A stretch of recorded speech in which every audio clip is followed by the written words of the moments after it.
Sa ngalan ng Ama at ng Anak at ng Espiritu Santo, Amen. sumainyo ang Panginoon. At sumainyo rin. Magandang gabi po sa inyo lahat.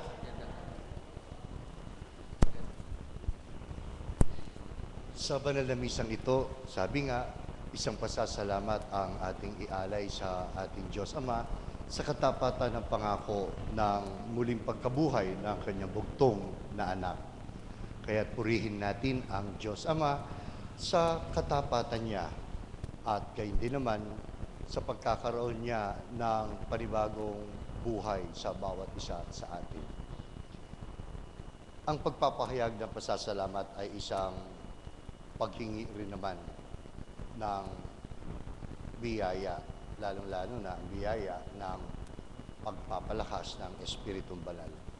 Hilingin natin ang pananatili ng Espiritu ng Panginoon sa ating buhay bilang mga anak niya.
Ama naming makapangyarihan,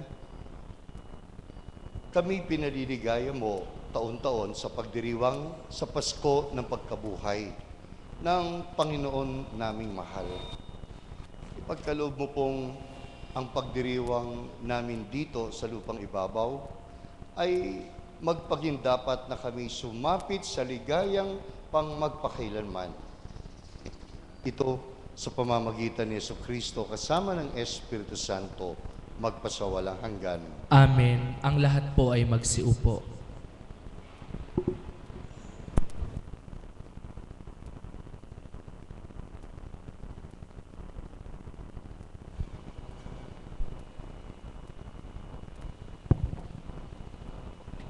Ang salita ng Diyos mula sa mga gawa ng mga apostol.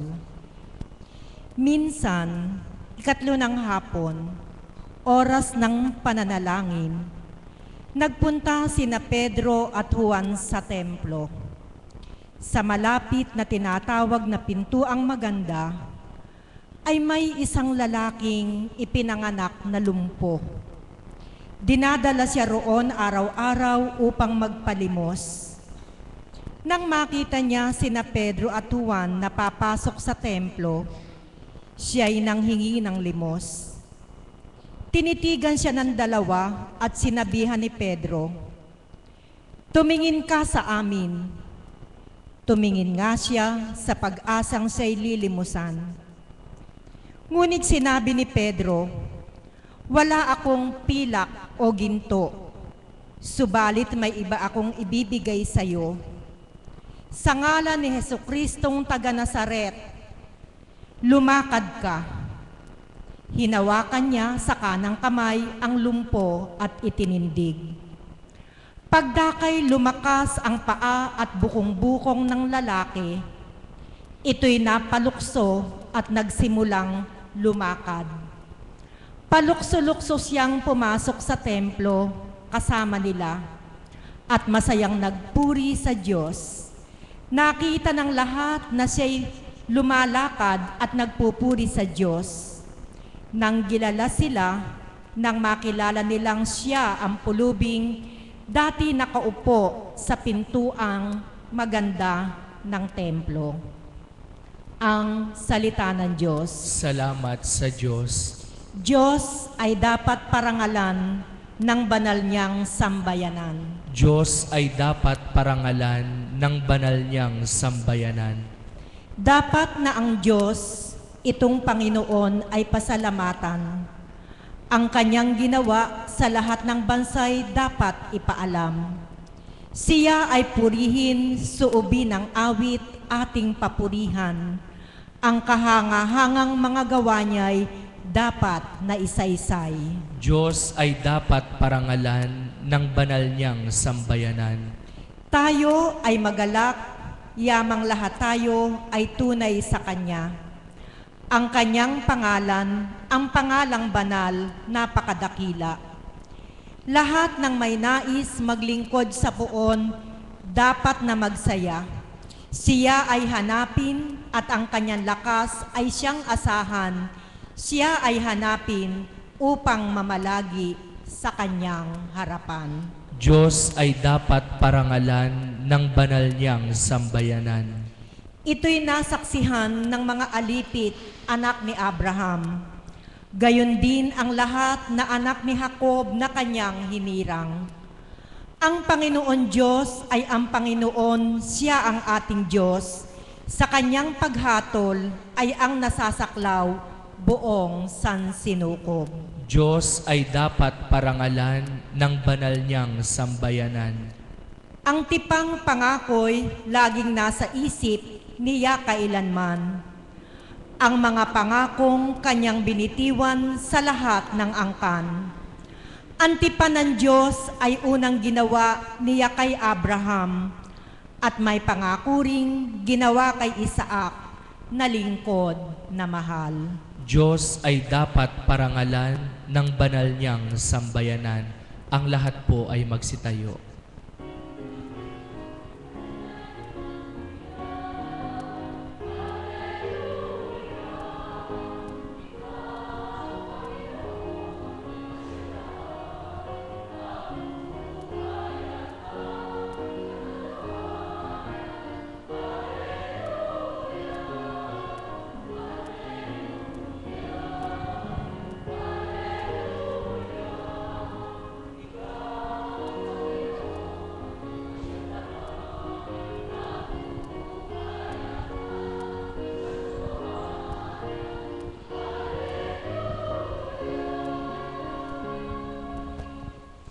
Sumainyo ang Panginoon. At sumainyo rin. Mga kapatid, ang mabuting balita ng Panginoon ayon kay San Lucas. Papuri sa iyo, Panginoon. Nang araw ding yon, ang dalawa sa mga alagad ay patungo sa isang nayong tinatawag na Emmaus. May 11 kilometro ang layo sa Jerusalem. Pinag-uusapan nila ang mga pangyayari. Samantalang nag-uusap sila at nagtatanungan, lumapit si Jesus at nakisabay sa kanila. Siya'y nakita nila, ngunit hindi nakilala agad. Tinanong sila ni Jesus, ano ba ang pinag-uusapan ninyo? At tumigil silang nalulumbay. Sinabi ng isa na ang ngalan ay Cleopas, kaya lamang po yata ang dayuhan sa Jerusalem na hindi nakakaalam sa mga bagay na katatapos pa lamang mangyari. Anong mga bagay? Tanong niya. At sumagot sila, tungkol kay Jesus na taga Nazaret, isang propetang makapangyarihan sa gawa at sa salita, maging sa harapan ng Diyos at ng mga tao. Isinakdal siya ng aming mga punong saserdote at mga pinuno upang mahatulang mamatay, at siya ay ipinako sa krus. Siya pa naman ang inaasahan naming magpapalaya sa Israel. Hindi lamang yan, 3 araw na ngayon mula nang mangyari ito, nabigla kami sa ibinalita ng ilan sa mga babaeng kasamahan namin. Maagang maaga raw silang nagpunta sa libingan at di nila natagpuan ang kanyang bangkay. Nagbalik sila at ang sabi, nakakita raw sila ng isang pangitain. Mga anghel na nagsabing, buhay si Jesus. Pumunta rin sa libingan ang ilan sa mga kasama namin at gayon nga ang natagpuan nila. Ngunit hindi nila nakita si Jesus. Sinabi sa kanila ni Jesus, kay hahangal ninyo. Ano't hindi ninyo mapaniwalaan ang lahat ng sinabi ng mga propeta? Hindi ba't ang Mesiyas ay kailangan magbata ng lahat ng ito bago niya kamtan ang kanyang marangal na katayuan? At ipinaliwanag sa kanila ni Jesus ang lahat ng nasasaad sa kasulatan tungkol sa kanyang sarili, simula sa mga aklat ni Moises hanggang sa sinulat ng mga propeta. Malapit na sila sa nayong kanilang patutunguhan at si Jesus ay waring magpapatuloy pa ng lakad. Ngunit siya ay pinakapigil-pigil nila. Tumuloy na po kayo rito sa amin, sapagkat palubog na ang araw at dumidilim na. Kaya't sumama nga siya sa kanila. Nang siya'y kasalo na nila sa hapag, dumampot siya ng tinapay at nagpasalamat sa Diyos. Saka pinaghati-hati ang tinapay at ito ay ibinigay sa kanila. Nabuksan ang kanilang paningin at nakilala nila si Jesus. Subalit ito'y biglang nawala at nawika ng isa sa kanila. Kaya pala gayon ang pakiramdam natin habang tayo kinakausap sa daan at ipinapaliwanag sa atin ang mga kasulatan. Noon din ay tumindig sila at nagbalik sa Jerusalem. Naratnan nilang nagkakatipon ang 11 at ang ibang mga kasama nila na nag-uusap-usap. Mula nang nabuhay ang Panginoon, sinabi, muling nabuhay ang Panginoon. Nagpakita kay Simon At isinalaysay naman ng dalawa ang nangyari sa daan, kung paano nila siyang nakilala nang paghati-hatiin niya ang tinapay. Mga kapatid, ang mabuting balita ng ating Panginoon. Pinupuri ka namin, Panginoong Heso Kristo. Magsiupo po ang lahat. Minsan pa, isang napakagandang oras na naman ang ipinagkaloob ng ating Diyos Ama sa panahon ng muling pagkabuhay. Muli siyang nabuhay. Kaya palakpakan muna natin ang kanyang muli pagkabuhay. Isang tanong, isang sagot. Muli po ba siya talagang nabuhay o hindi? Muli nga ba siyang nabuhay o hindi? Hina naman. Napakasimple lang na sagot. Oo, muli siyang nabuhay. Pangalawa, nakita niyo ba? Hindi.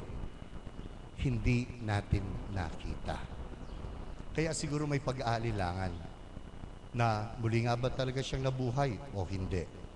Ako, hindi ko nakita.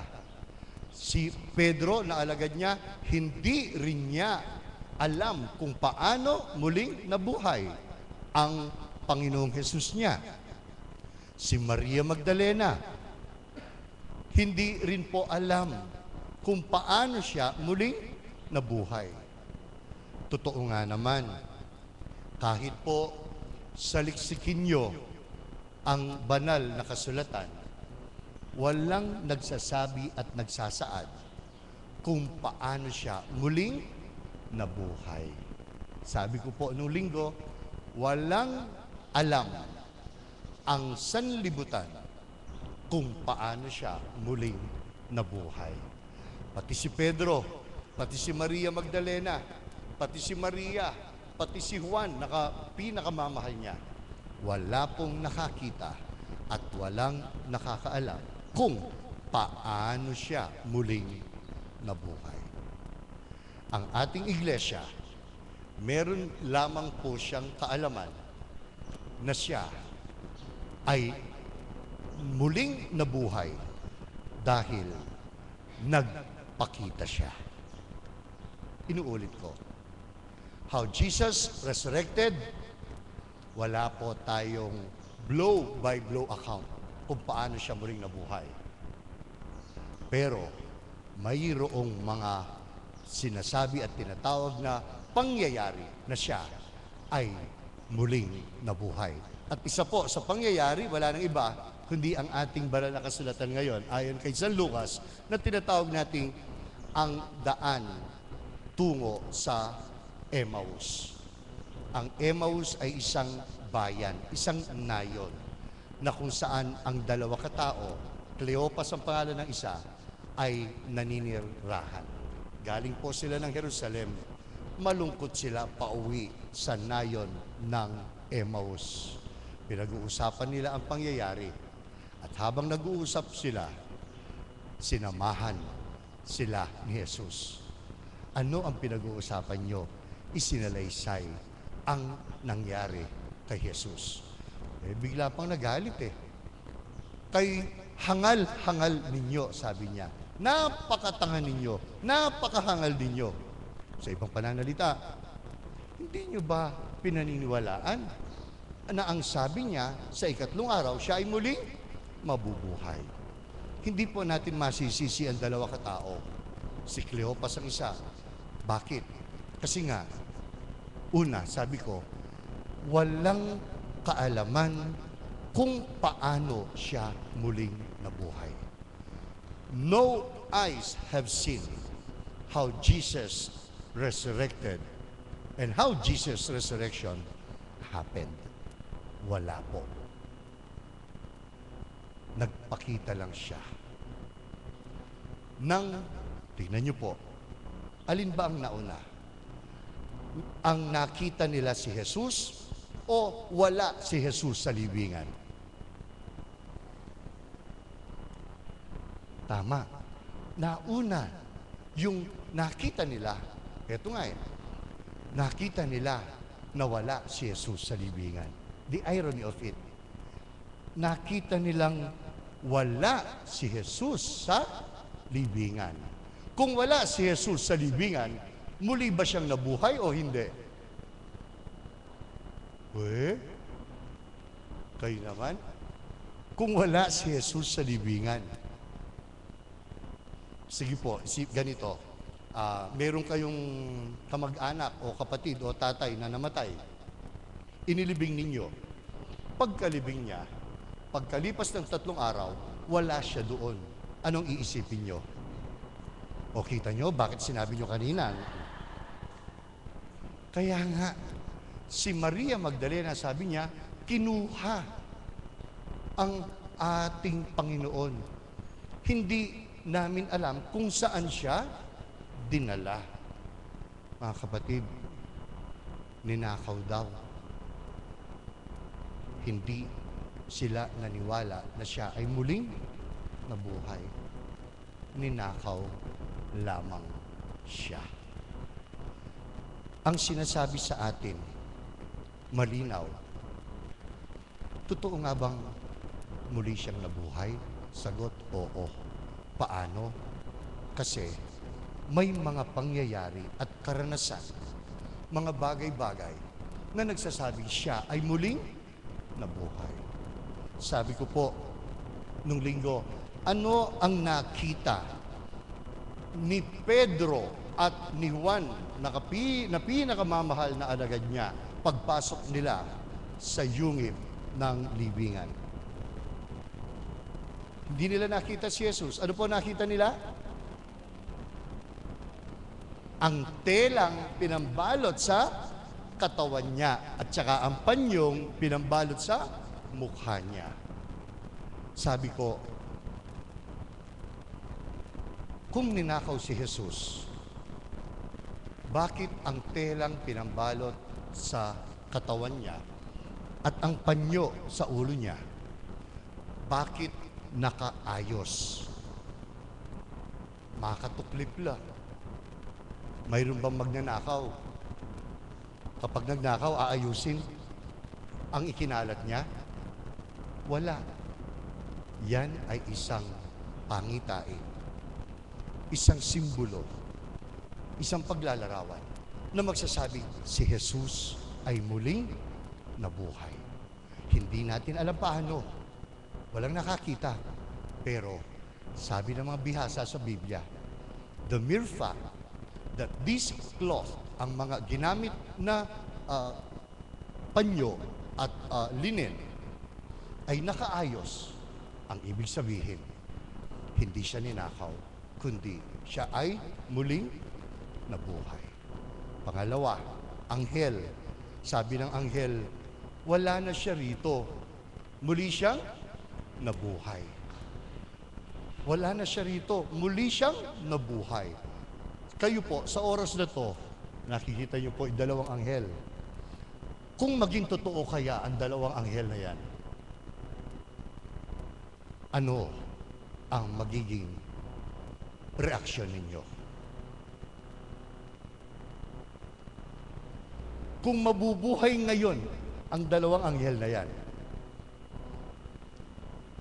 ano sa tingin nyo ang mararamdaman ninyo?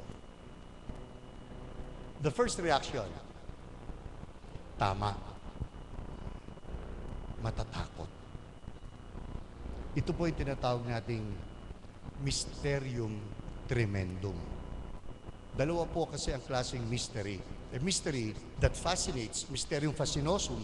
Kapag isang misteryo, naaaliw ka, nafa-fascinate ka. Wow, ang ganda. Wow, ang ganda. It's a mystery. Ako po, may 3 lugar ako na gustong-gusto. Pag pinikit ko na yung mata ko, 3 lugar ka agad. Wow, napakagandang tanawin nito. Nandito.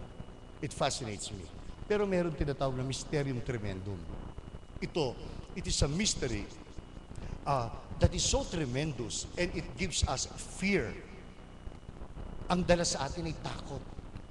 Dahil sa sobrang laki ng misteryong ito, hindi tayo naaaliw, kundi ang unang reaksyon ay may pagkatakot. Yan ang nature o likas sa misteryo ng ating Panginoong Diyos.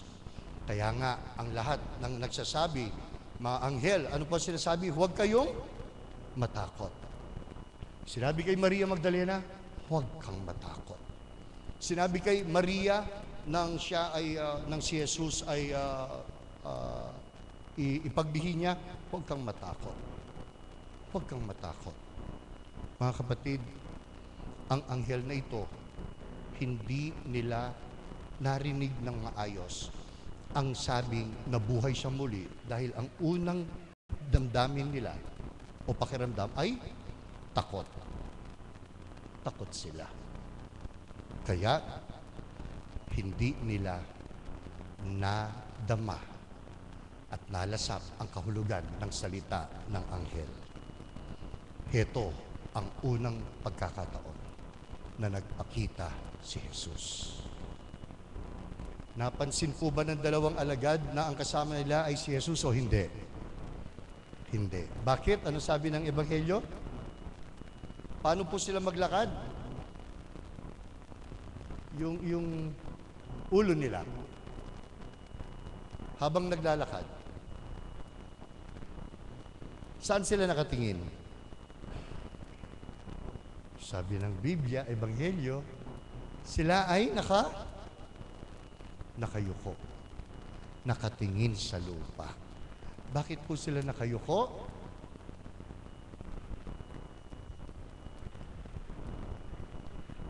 Kasi malungkot sila. Malungkot sila. Pangalawa, bakit po sila nakayuko? Hindi lang nakayuko, mayroon pang takip ang ulo. Natatakot sila. Because they might be identified. Ay, kasama ni Jesus yan. Huhulihin na rin sila. Papatayin sila. Malungkot sa nangyari kay Jesus. Pangalawa, natatakot. Baka makita, mamukhaan sila. Sinabayan sila ni Jesus. Hindi nila kaagad nakita at namalayan na si Jesus ang kasama nila sa daan. Mga kapatid, ngayong panahon ng muling pagkabuhay, tama lang po na mag-alilangan tayo sa sagot nating si Jesus ba ay muling nabuhay o hindi. Theoretically, muli siyang nabuhay. Pero sa ating pananampalataya bilang isang tao, muli bang nabuhay ang ating Panginoong Yesus? Ang kasagutan ay nakasalalay kasi kung ikaw ay muling nabuhay, kung ikaw ay nagkaroon ng bagong buhay, kung ikaw ay nagkaroon ng pag-asa, kung ikaw ay hindi na nakayuko, kundi ikaw ay nakaangat ang mukha, ang pagkatao, ang kalooban, kung ikaw ay hindi nananatiling Biyernes Santo.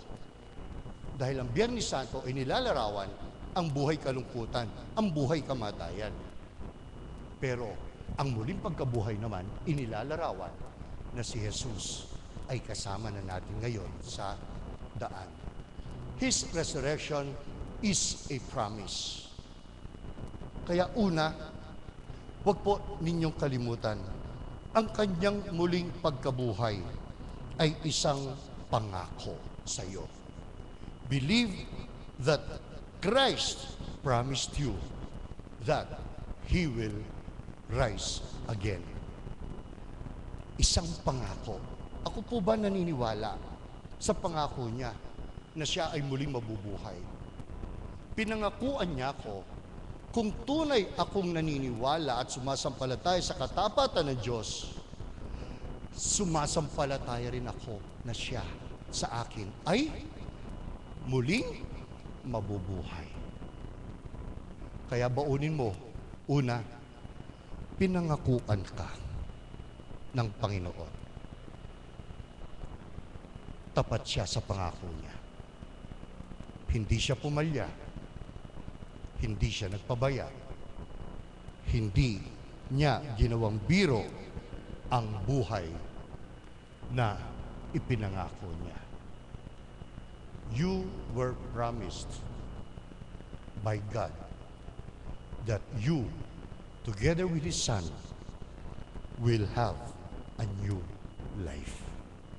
Pinangakuan ka ng Diyos Ama kasama ng bugtong niyang anak, na ikaw ay magkakaroon ng bagong buhay. Ang muling pagkabuhay ngayon ay isang pagtanggap sa panibagong buhay. Pangalawa, baunin mo ito. Ang panahong ito ay panahon ng bagong pag-asa. It is a season of hope. New hope. Alam mo, kasama ka. Alam mo, sinasamahan ka ni Jesus. Ito dapat ang tunay na magbigay pag-asa sa iyo. Hindi pag-asa. Ay, lumakas ang katawan ko. Ay, gumanda trabaho ng asawa ko. Ay, nagkaroon ng trabaho ang anak ko. Huwag kang umasa at huwag mong tignan ang muling pagkabuhay sa mga ganitong pamamaraan. Tignan mo ang muling pagkabuhay. Una, mayroon ka bang saya, lakas ng loob na nararamdaman ngayon sa iyong sariling kalooban? Kailangan yan ang iyong madama sa oras na ito. Hindi yung, hallelujah, praise the Lord. Hindi. Kailangan makumbinsi ka. Ikaw na nakikinig ngayon, ikaw na nakaupo sa sarili mong upuan ngayon, kailangan makaramdam ka ng isang bagong lakas ng loob, isang bagong pag-asa na nagsasabing si Jesus ay muling nabuhay sa iyo. Amen? Yan ang pangalawa. Yan ang pangalawa. At pangatlo, kailan nakilala na si Jesus nga ang kasama nila? 11 kilometro ang layo.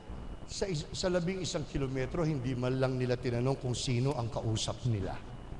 11 kilometro, hindi man lang nila napansin na si Jesus ang kasama nila.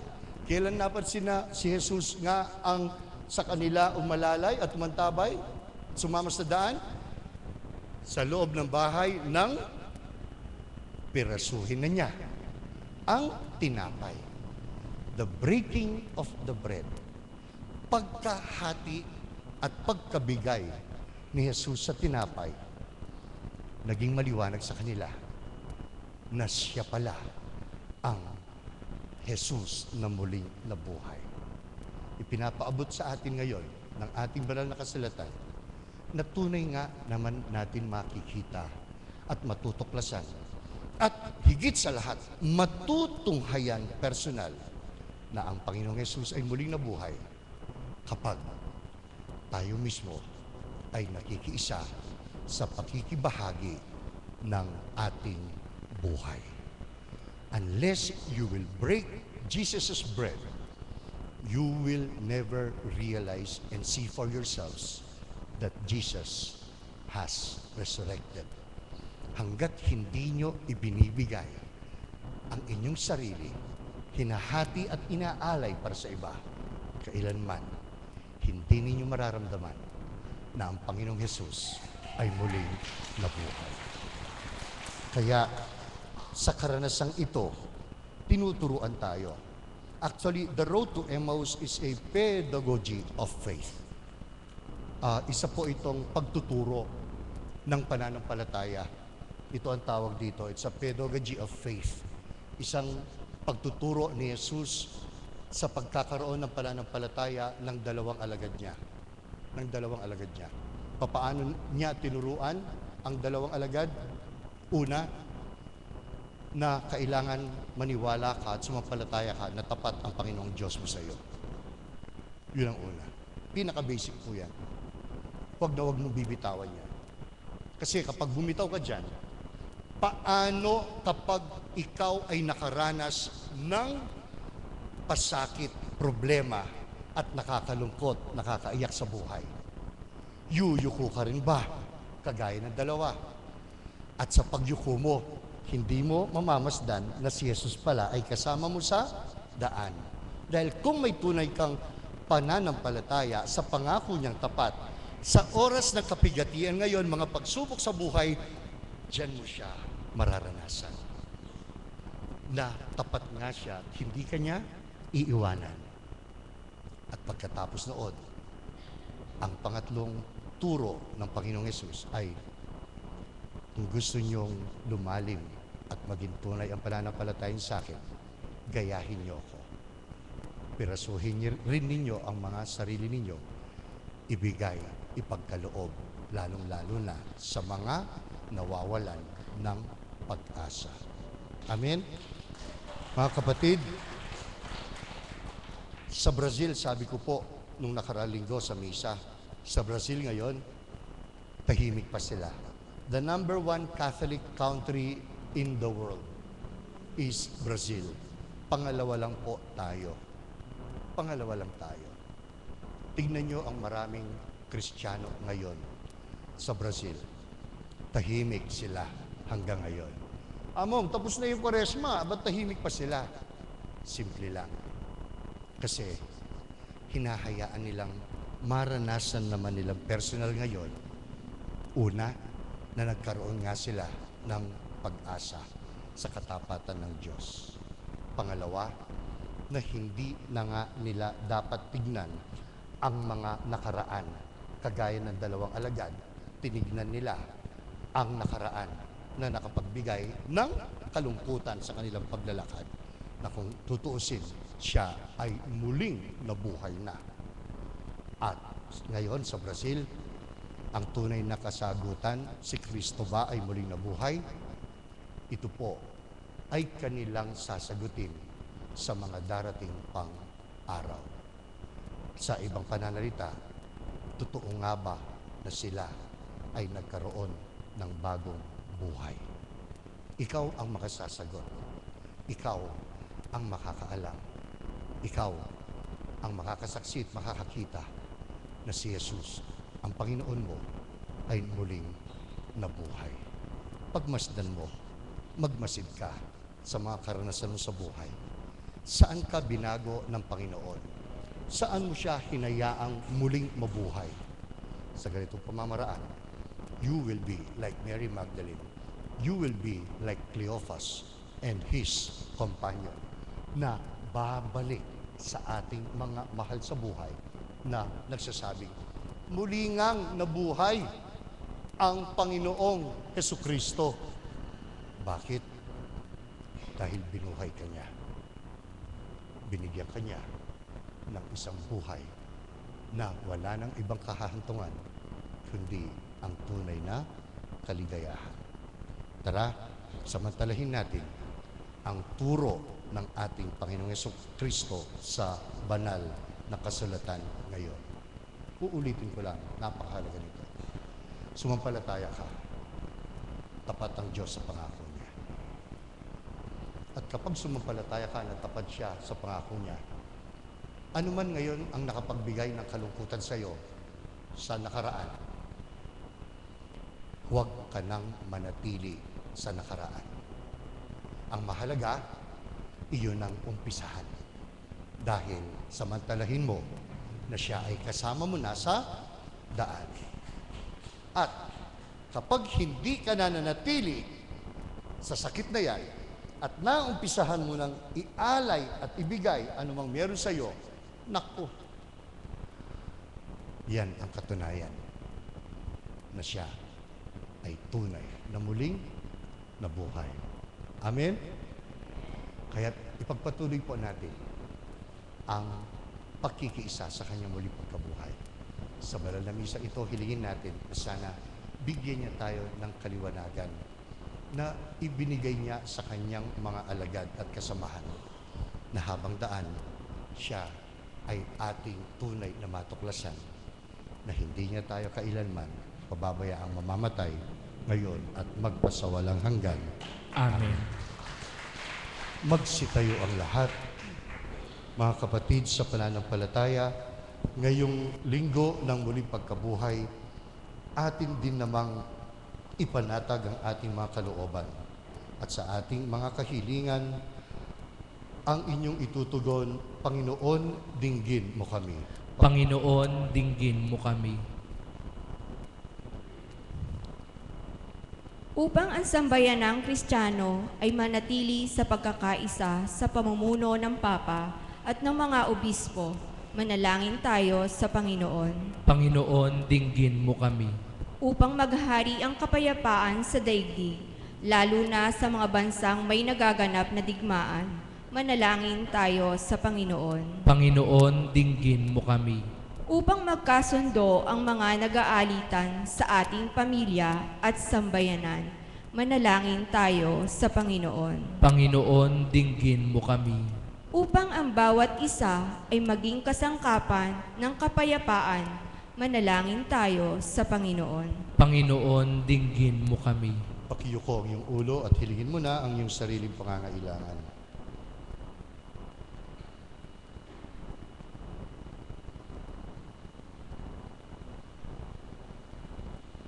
O Panginoon, mapagyaman nawa namin ang aming buhay sa pamamagitan ng kapayapaang dulot mo sa iyong muling pagkabuhay.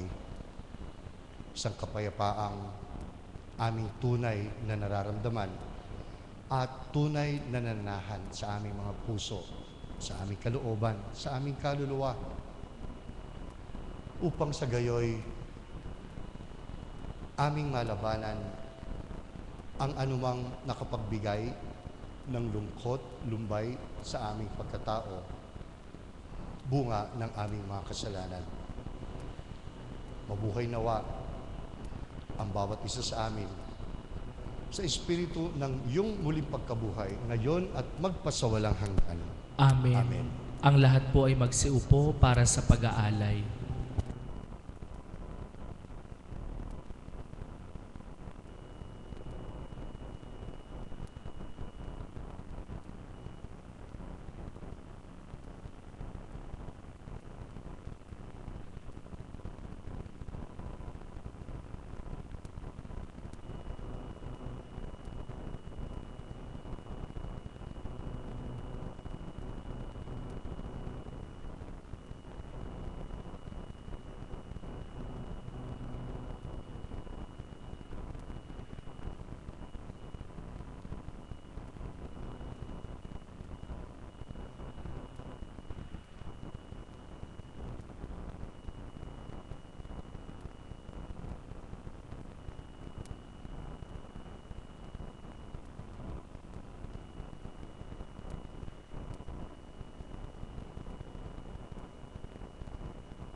Magsitayo po ang lahat.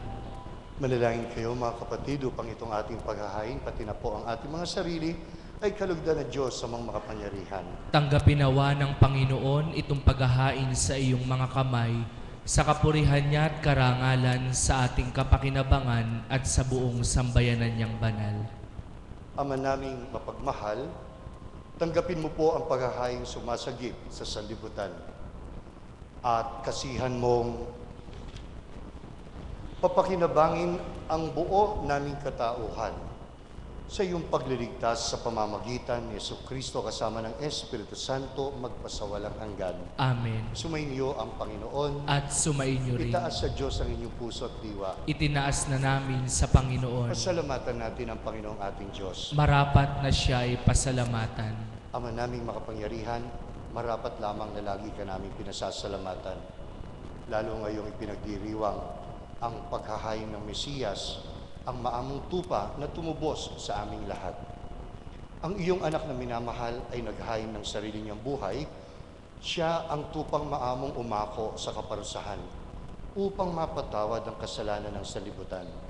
Sa pagkamatay niya sa banal na krus, ang kamatayan namin ay kanyang nilubig. Sa pagkabuhay niya bilang manunubos, pag-asa at pagkabuhay ay aming nakamit. Kaya kaisa ng mga anghel na nagsiawit ng papuri sa iyo nang walang humpay sa kalangitan, kami nagbubunyi sa iyong kadakilaan.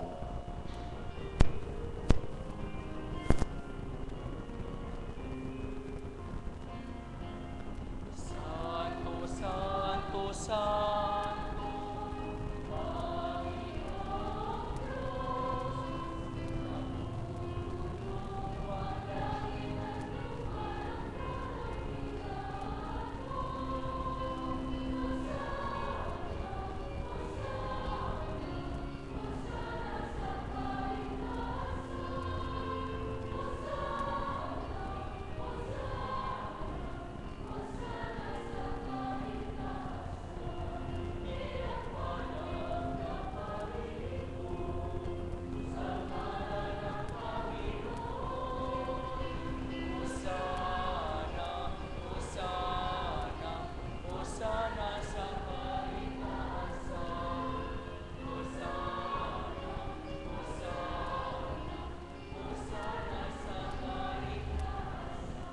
magsiluhod po ang lahat.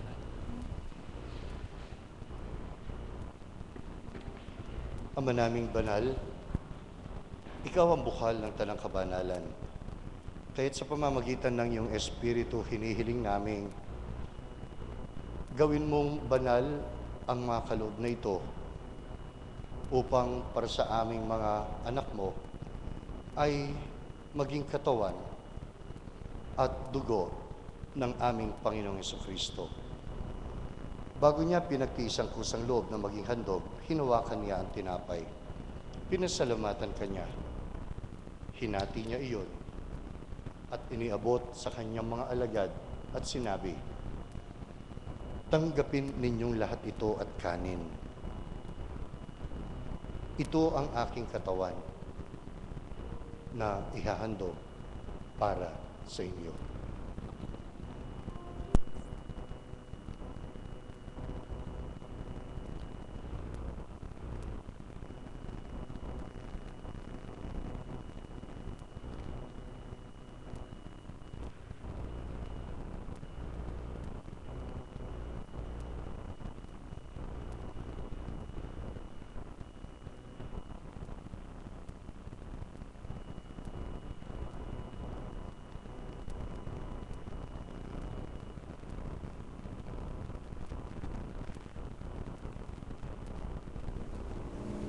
Man pagkatapos ng hapunan, kinuha niya ang kalis. Muli kanyang pinasalamatan, Ama. Ibinigay ang kalis sa kanyang mga alagad at sinabi, "Tanggapin ninyong lahat ito at inumin. Ito ang kalis ng aking dugo, ng bago at walang hanggang tipan. Ang aking dugo na ibubuhos para sa inyo at para sa lahat. Sa ikapagpapatawad ng mga kasalanan, gawin ninyo ito bilang pag-alala sa akin."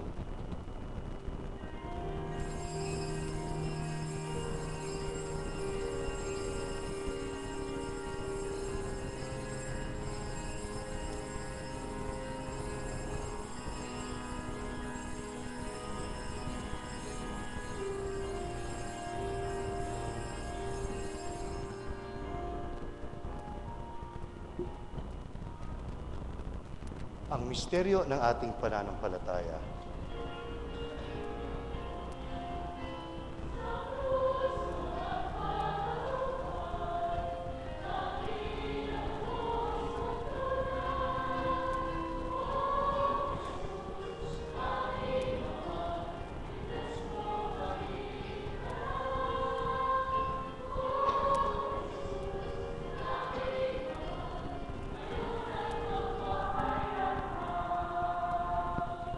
Minsan pa, pakiyo ko ang iyong ulo upang una, lubusan mong mapasalamatan ng Diyos Ama. Damhin mo ang bagong pag-asa. Damhin mo ang bagong buhay na nakalaan sa iyo sa mga darating na araw na iyong tatahakin kasama siya. Wala kang dapat katakutan sa paghati at pagbibigay ng iyong sarili.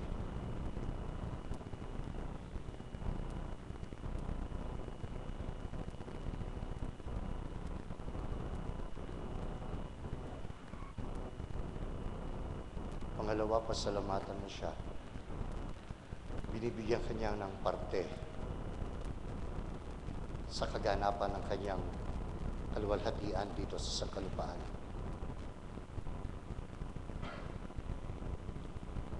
Gusto lang niyang maranasan natin ang tunay na galak na naranasan at nadama ng bugtong niyang anak.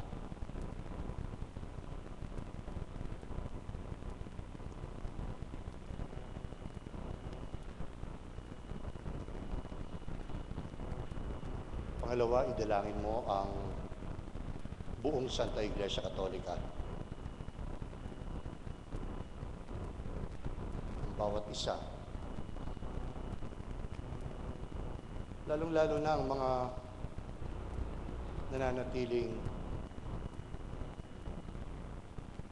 wala at patay ang Espiritu ng Panginoon sa buhay nila.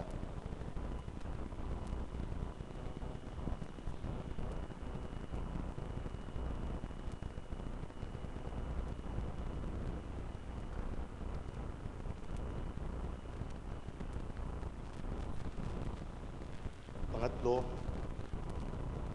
pakumbaba rin naman natin hilingin na pagkalooban niya tayo ng buhay na walang hanggan.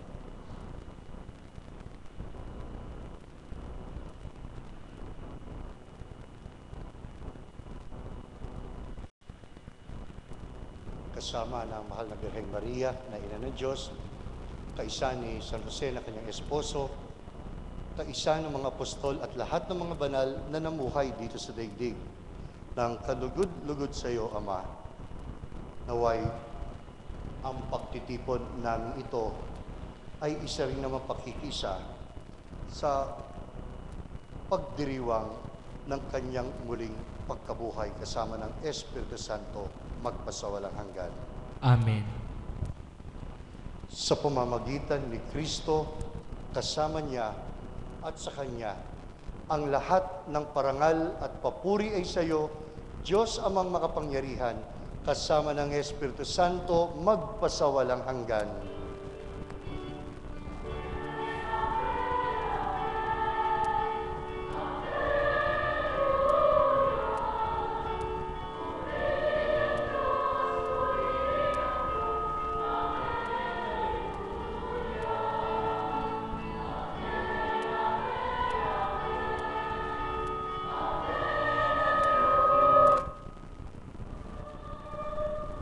Buong pag-asa at lakas ng loob, tumawag tayo sa Ama sa dasal na itinuro ng ating Panginoong Jesucristo.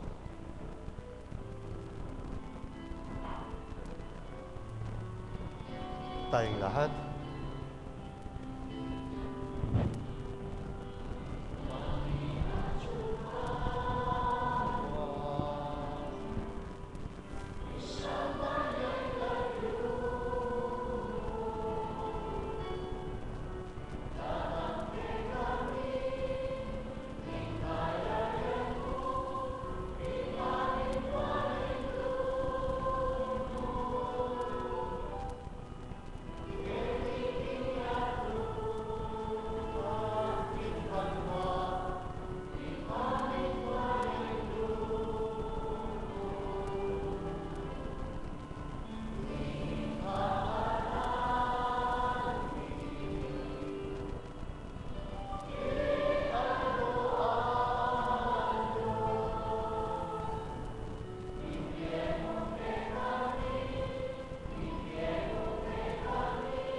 Hinihiling namin kami iadya sa lahat ng masama, pagkalooban ng kapayapaan araw-araw, iligtas sa kasalanan at ilayo sa lahat ng kapahamakan.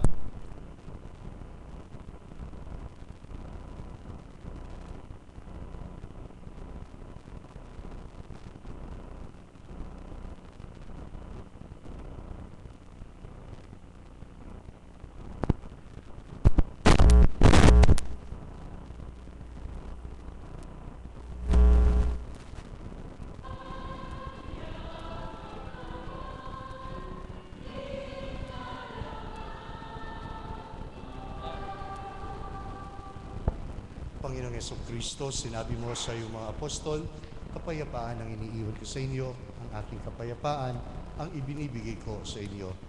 Panginoon, minsan pa tunghayan mo ang pananampalataya ng iyong mga anak na nagkatipon ngayong gabing ito at huwag ang aming mga pagkakasala.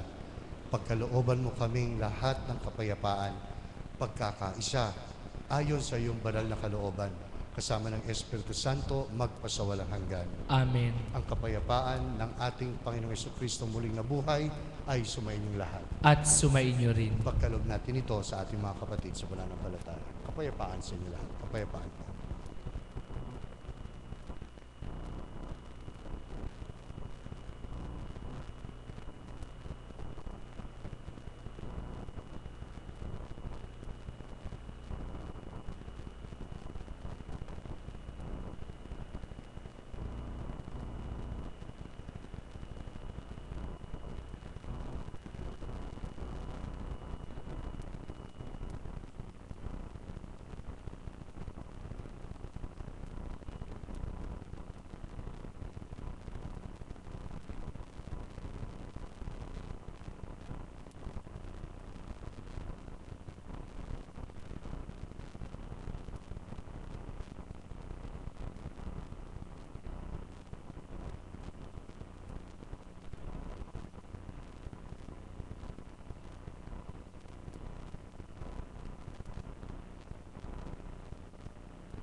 Ang lahat po ay magsiluhod.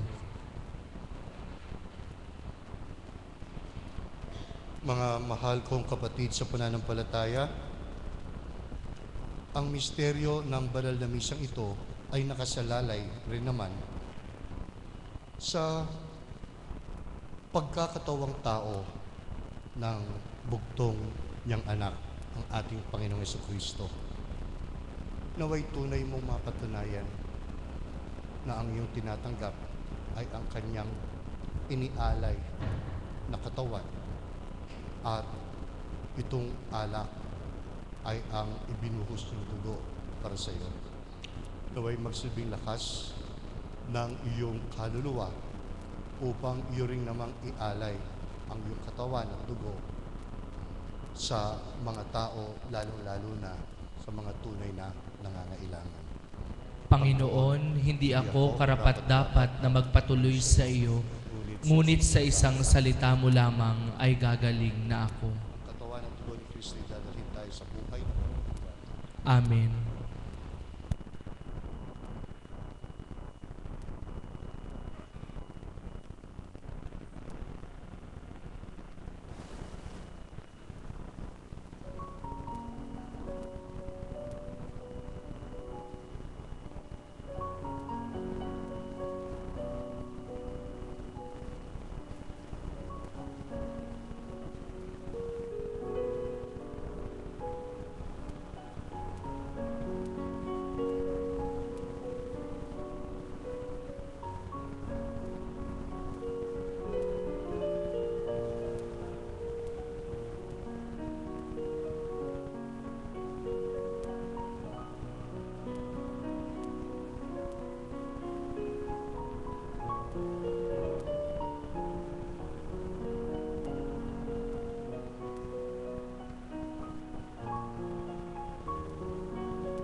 Magsitayo po ang lahat.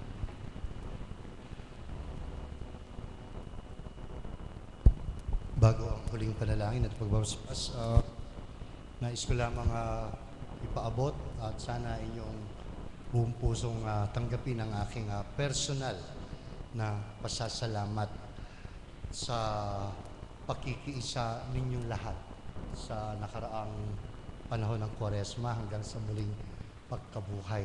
Maraming salamat po sa inyong lahat. Naway, ipagpatuloy pa rin natin ang kaisahan na ito na siyang talagang nagbibigay ng kaliwanagan sa pag-iral ng isang buhay na Panginoon na ating sinasamba. Inuulit ko, Apo Conching, sa iyong panguna, maraming salamat sa inyo lahat. Tanggapin niyo po ang pasasalamat. Ayaw kong magbanggit na rin ng yung iba, no? Basta tayo ay nasa hindi lang matuwid, hindi lang tamang daan, kundi tayo ay nasa daan na kung saan daan pa lang nararamdaman na natin ang kanyang kalwalhatian. Yun. That's it. Huwag niyo pong kalimutan ito, no? Yung kasi ang ibig sabihin niya. Ang ibang relihiyon, ang kalwalhatian kapag tapos na lahat kapag namatay na. Tayo naman, ang kalwalhatian, ngayon pa lang. Oo. Habang tayo nasa daan tungo sa kanyang kalangitan. Ano po? So, minsan pa, tanggapin niyo ang personal kong pasasalamat. Maraming salamat. Manalangin tayo. Ama naming mapagmahal, kaming iyong pinapakinabang sa ikapagpapatawad ng aming mga kasalanan ay gawin mo pong mga bagong nilalang. Pakundangan sa pagtanggap namin sa sakramentong banal ng iyong anak na tagapamagitan kasama ng Espiritu Santo magpasawalang hanggan. Amen. Sumainyo ang Panginoon. At sumainyo Mga rin. kapatid, tanggapin nyo ngayon ang pagpapala ng Diyos Ama at ng Anak at ng Espiritu Santo. Amen. Ang banal na misa ay tapos na. Humayo na kayong lahat sa tunay na kapayapaan na ipinagkaloob ng Panginoong Jesucristo muling nabuhay. Alleluia. Alleluia. Salamat sa Diyos. Alleluia. Alleluia.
Kaya